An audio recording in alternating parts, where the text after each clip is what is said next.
kembali lagi bersama saya Ayesa Ika Yuslian.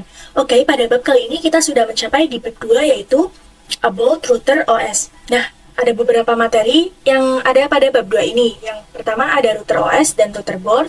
Yang kedua ada Router OS Features. Yang ketiga ada Router Board Name, lalu Router Board Type, lalu Arsitektur Router Board. Oke, langsung saja kita masuk pada materi yang pertama yaitu Router OS dan Router Board ya teman-teman. Oke, sebelumnya kita sudah mengetahui bahwa mikrotik itu dapat berbentuk dua. Yang pertama ada software dan yang kedua ada hardware ya teman-teman. Nah, jika software itu biasa dikenal dengan OS, lalu hardware itu biasa dikenal dengan Router Board. Nah, untuk Router OS merupakan vendor dari mikrotik yang dinamakan Router OS ya teman-teman.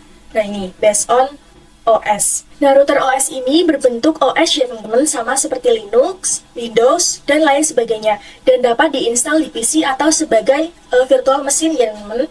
Nah, router OS standalone ini operating system berbasis Linux versi 3.3.5 kernel ya teman-teman. Nah, kenapa router OS itu bisa diinstal di PC? Nah, kalau misal install di PC itu kita dapat custom sendiri ya, atau request, misalnya prosesornya mau berapa, harddisknya berapa, dan lain sebagainya. Nah, oke, jenis produk mikrotik router OS diantaranya sebagai berikut ya, yang saya search ini ada mikrotik X86 bit ya teman-teman. Nah, di sini banyak ya jenisnya. Nah, oke, router board itu mengarah ke perangkat fisik ya. Kita sudah tahu bahwa mikrotik itu banyak sekali fitur-fiturnya ya teman-teman. Nah, jadi segala fitur pada mikrotik itu bisa tersedia atau tergabung dalam satu perangkat saja. Atau bisa juga memiliki perangkat pecahannya ya teman-teman. Nah, jadi router board itu dibuat untuk menjalankan sistem operasi router OS ya teman-teman. Nah, jadi jika ingin menggunakan yang lebih simpel, bisa dengan router OS yang di dalamnya itu sudah ada input router OS dan semua fiturnya. Sedangkan router OS itu kalian dapat custom sendiri jika kalian itu ingin perangkat pecahannya ya. Nah, jadi dia itu tidak membebani router, jadi dipecahkan lagi dengan perangkat tersendiri. Dikhususkan sesuai kategorinya ya teman-teman.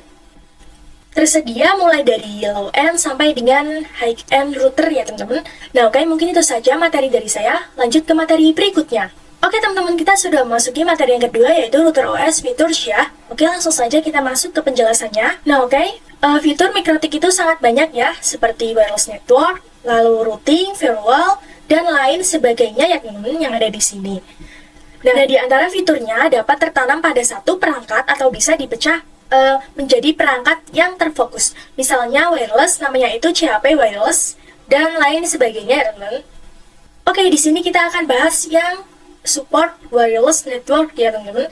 Wireless itu nirkabel ya teman-teman. Nah, wireless ini sudah tertanam pada mikrotik saat ini, dan wirelessnya itu ada yang diperuntukkan untuk indoor dan outdoor ya. Nah, dengan standarisasi supportnya itu A/B/G/N/AC ya. Untuk yang indoor itu contohnya Cap Wireless, seperti ini gambarnya, kita search di Google ya. Nah, ini untuk contoh yang indoor ya teman-teman, Cap Wireless.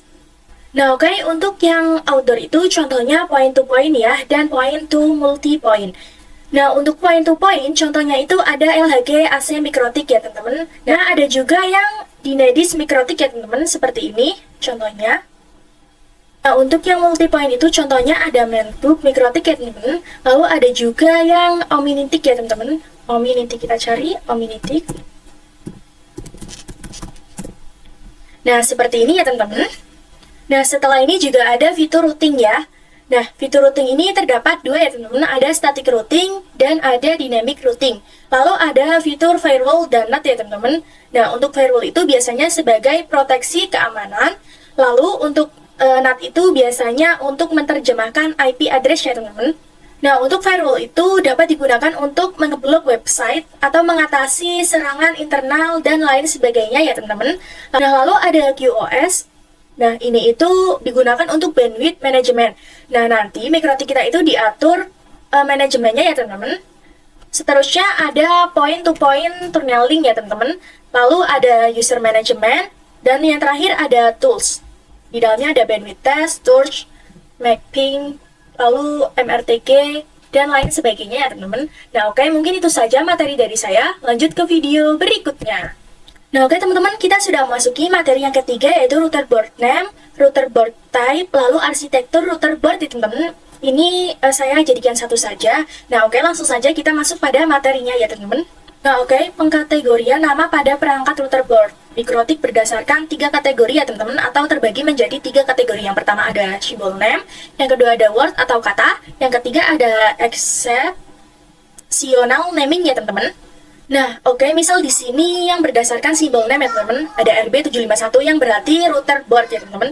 Lalu ada angka 7, berarti ini merupakan seri atau kelas router. Lalu ada angka 5, yaitu jumlah port Ethernet. Lalu yang angka 1 jumlah slot mini PCI atau PCI atau wireless ya teman-teman.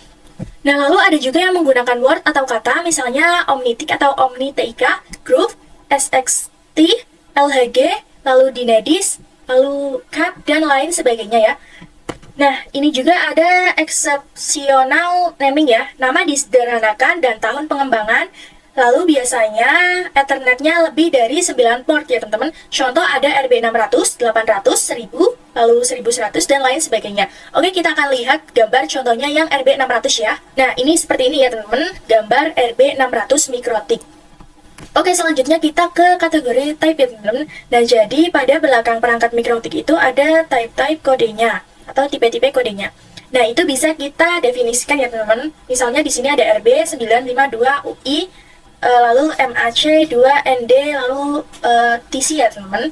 Nah, RB ini merupakan router board, lalu 9 ini merupakan seriesnya, 5-nya ini merupakan Ethernet, 2-nya wireless, lalu UI atau UI-nya merupakan fitur board ya teman-teman. Nah, type-nya itu bisa dilihat di belakang perangkat mikrotiknya itu ya teman-teman. Nah, oke, selanjutnya kita akan mengenal arsitektur router board ya. Nah, jadi sama seperti PC, kalau misalkan PC itu arsitekturnya ada yang X64 dan X86 ya teman-teman. Nah, tapi untuk mikrotik itu lebih dari itu. Ada yang namanya MIPSBE, lalu ada yang namanya SMIPS, lalu TILE, dan lain sebagainya ya. Nah, arsitektur router board itu dibedakan berdasarkan jenis dan kinerja prosesor ya. Lalu software atau OS untuk setiap arsitektur itu berbeda. Nah, jika teman-teman ingin melihat info lengkapnya, bisa kunjungi web yang di bawah ini ya teman-teman. Nah, oke, mungkin ini saja video bab 2 yang dapat saya jelaskan. Kurang lebihnya saya mohon maaf. Jangan lupa like, tonton, dan komen ya teman-teman. Dadah!